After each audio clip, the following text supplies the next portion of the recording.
This is part 3 of Unit 4. Again, we're talking about the topic of slavery. And today we're going to talk a little bit about the movement to get rid of slavery, or abolitionism. And those people started to grow in number as we get further and further along the 1800s. Now, most of the people that were against slavery before were very small in number and didn't have a wide number or wide group of support. Not a lot of people. A lot of people thought slavery might be bad, might not be good, but didn't feel that there was much they could do to end it. It was just part of life. It was just a fact of nature. Slavery had always been around. It's always going to be around, that kind of thing.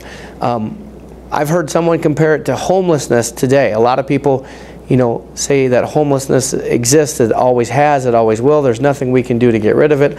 I'm just one person. What can I do? That's how a lot of people felt about slavery around the end of the 1700s. But as we get further into our history, and now we're into the 1800s, that's going to change. There's going to be some things that change it, and it's going to grow. More and more people are going to say slavery is wrong and we need to abolish it, get rid of it.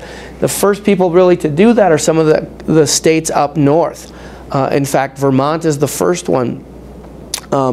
Even during the Revolutionary War, they passed or write their state constitution, and that outlaws slavery. And other states up north follow. And sometimes it's just an abrupt end, but more often than not, it's a gradual end to slavery. That's kind of what we had talked about that was happening at the end of the Revolution before. For example, a lot of the states in their constitution passed a law or had part of their constitution say, after such and such year, any African Americans born in this state are free, and the ones born before on their 18th birthday, they're going to be free. So it's more of a gradual end to slavery. So many of the states up north had abolished it or put a lot of restrictions on it. It's slowly dying out in the north. One of the big questions is what to do with slaves. In fact, this is going to kind of splinter the abolitionist movement so much. We'll talk a little bit more about that actually in class. But one of the big questions is, what do you do with them? Okay, we free slaves, we get rid of slavery. What do we do with these people? And one of the solutions is colonization. Let's put them back to Africa. Let's put them back to where they came from. And that's the idea that's behind what's behind me on the board here, the Republic of Liberia. This is land that was purchased in Africa, and a new nation was started for former slaves. And I don't remember the exact numbers. I think it's 40,000 former slaves in America actually end up there and start this new nation. But many of the slaves, as you might imagine, don't want to go. They were born in America. They're more American than they are African. They don't know anything of Africa. They've had generations born here in the colonies. They don't speak African. They don't know where they're from. They don't want to go back. And so that's kind of a controversial idea. As I said, it kind of leads to a splintering of the abolitionist movement. But that's one idea. But the point I want to get across emphatically is there's a big issue here. What do we do with these people? You can't just set them all free and then you have millions of people walking around with nothing. Because these people don't have anything but really the clothes on their back. They're not going to have a way to support themselves. And that's one of the big debates is, okay, what do we do with these people? And that's going to hold some people back too, is because, you know, we can, yeah, slavery's wrong, but what are we going to do with them? That might cause more problems than it solves. And so a lot of people are just accepting the status quo. Just leave it as it is. It's always been that way. It always will be that way, so on and so forth. But as we get further and further into 1800s, there's just going to be some things that happen that just going to add to the momentum of the anti-slavery movement. And as you can see on the board here, after 1830, it's really gaining steam, and there's more and more and more people saying slavery is an abomination, it's a sin, it's a black eye on America. A lot of the other countries around the globe, like France and England, have already abolished slavery, made it illegal. It seems barbaric to us. But around 1830, there are some things that really caused the abolitionist movement to take off even further, especially in the North. And let's just go through some of those things. The first is there's the Second Great Awakening. This is a big event in the 1800s, early 1800s. If you might remember the First Great Awakening, this is again just a religious revival. There is a resurgence of religion, people finding religion, people coming back to the church, and those traveling preachers going around giving fiery sermons, fire and brimstone, and it causes a lot of people to go back to the church. And one of the things that's really different now about the Second Great Awakening is these people are told, don't only improve yourself, but improve your community, improve your society, do good works, see those people in need, see people who are on the short end of the stick in life and help them. And so that motivates a lot of people who not only go back to the church, but now say, I have to improve the world around me. I have to make a world a better place. That's how I go to heaven, ultimately. And so one of the things they see then that obviously needs improvement is slavery. So that motivates a lot of people.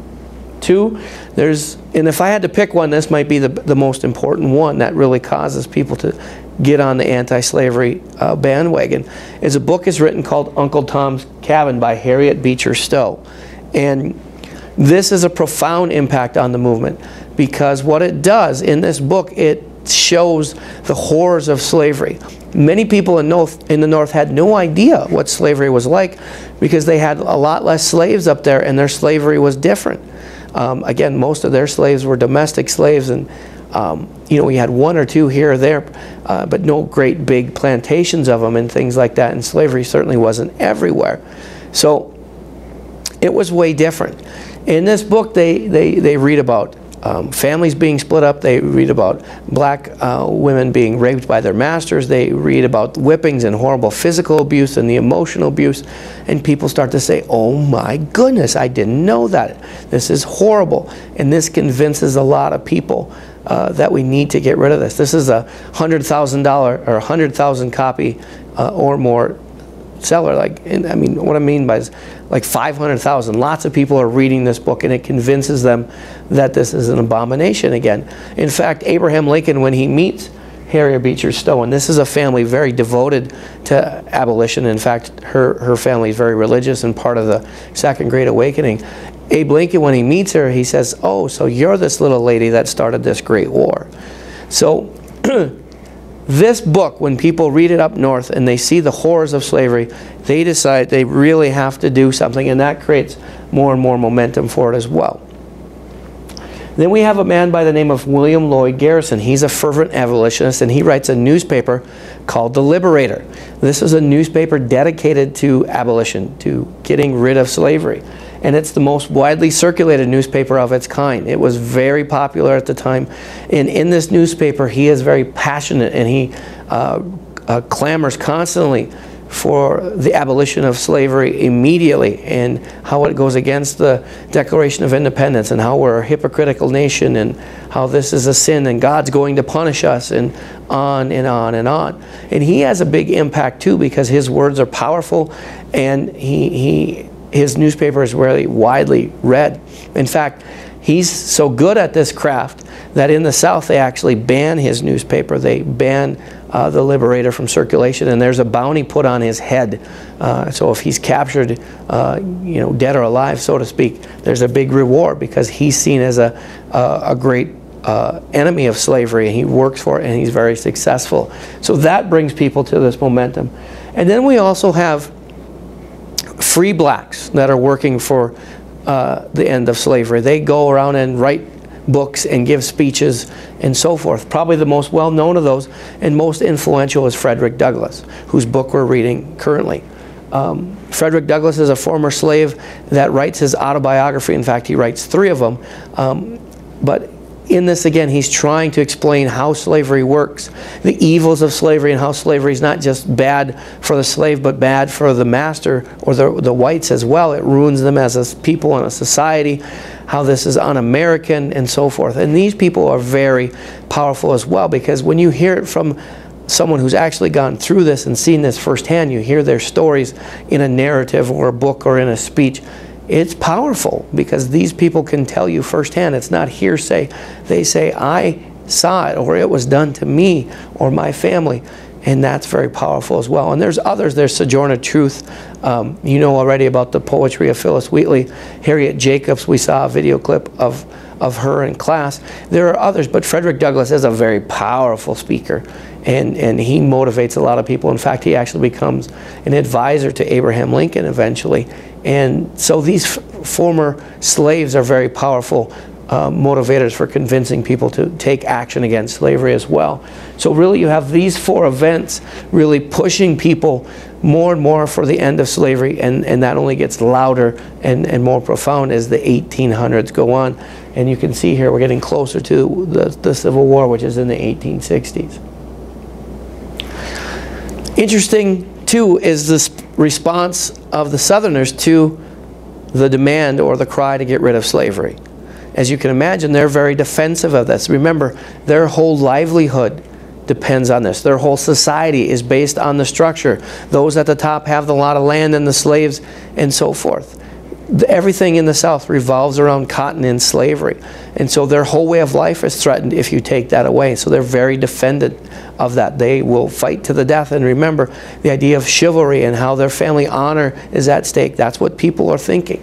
So let's take a look at how they respond a little bit to the challenges of abolitionists.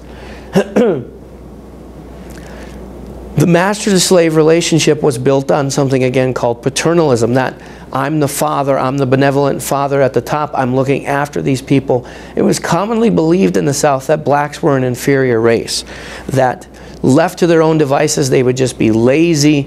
They would basically not make it on their own. They needed a kindly but firm father to keep them in their place, because they're like really rambunctious adults, and adults that, you know, if you don't have a firm master, would get into trouble and these kinds of things. And so they were very, very careful about how they worded it, but they basically used that idea of paternalism to defend it. The master-slave relationship was important. I take care of them. Yes, they work for me. Yes, they're not free and there's some downside, but that's better than if they ran their own lives. If they ran their own lives, they would basically go to extinction, because they wouldn't function, they wouldn't have what they need, which is a kind but firm father in control of them. One of the things that you'll notice about the defense of slavery too is it changes over time. Early on they go back and they use the defense of the Bible, and that's a common thing in history, people using the Bible to defend some position. The Nazis used that, you know, people used that against the Native Americans and so forth. But that was, you know, very common, that slaves are in the Bible, it's a natural part of life. You know, God put them here for us to use, and that was really early on how they defended it, or how they explained it, or how they rationalized it. Slavery is just part of life, and you know, these are the inferior people. That's why they're slaves. That's how God made them. That's what God intended them to be. It's our duty then to use them for the benefit of our world, and to also take care of them. It's our job to do that too. Ancient Rome, ancient Greece, Egypt, all had slaves. People are just saying this is just part of the fabric of how the world is. It's just part of living. There's always people that are taking advantage of others. Slavery is a necessary part of our world. It's found everywhere in history. And if you go and you read some of the passionate defenders of history, or of the South and slavery, like John Calhoun, who we saw in the video or movie Amistad that we watched, that's what they're arguing. They're saying this is a natural fabric of the world. It's always existed. It always will exist. You're fooling yourself if you try to get rid of it. It's part of it, and history everywhere supports it. Of course, we know the Constitution, again, that document, hey, it's not illegal. In fact, the Constitution tends to bring forth the idea that slavery is okay, because after all, if it was horrible, they would have forbid it. They would have outlawed it in there. And since it's not, the Founding Fathers recognized that it's just part of life and a necessity. And abolitionists really had a hard time with the Constitution. There were some of them that even wanted to rip up the Constitution because they thought the Constitution was such an enemy of abolition. People use that as an argument constantly for keeping slavery. if it was such a horrible thing, our founding fathers, who were wise and who created this great nation, would have gotten rid of it. They realized it's an essential part of it. That's why the Constitution seems to be fairly friendly to slavery. That's why they wrote it that way. If it was evil, they would have abolished it, and they did not. And so they used the Constitution to defend it as well. As the abolitionist movement gains more support, the Liberator expands. You have Frederick Douglass and you have Uncle Tom's Cabin. The fear of the people in the South that slaves will revolt or that slaves will be taken away from them increases. As a result, they lash out on the slaves themselves. They have stronger slave codes, okay? More control over the slaves themselves, where they go, these kinds of things, what they do. And this is where they really start to take away things like education and even religion in some cases, and they really keep a closer eye on blacks to see, are they organizing, are they coming up with ideas, are they planning revolts, these kinds of things. And it was punishable by huge fines to teach blacks to read and write or education, because then they start thinking and getting ideas. And when you read Frederick Douglass's book, that's really one of the big keys or themes of that book, how slavery was so, how in the South they were so against teaching slaves education. And when you read his book, Frederick Douglass says, when I got an education, when I realized that I could read and write, that's what ruined me as a slave, because after that moment I no longer wanted to be free. And the slave masters in the South knew that. And so as abolitionists got more and more support, the South clamps down more and more on the blacks and tries to really clamp down on what they do and the ideas that they have, and tries to just be more stringent with slavery, keep it more in force, so it doesn't get out of hand. And keeping in line with that, they put gag rules. It was to the point where slavery was not even allowed to be talked about in public anymore, because it created such debate and led to so many problems. And so it was forbidden to talk about that in newspapers and in public places and letters and things like that. And depending on where you were, but in the deeper South, it was more stringent rules. They put gag rules on political meetings and stuff like that, just so it wouldn't be brought up, because again, they were tired of talking about it. But again, the more you talk about it, the more trouble it stirs up, and the more likelihood that slavery would be taken away.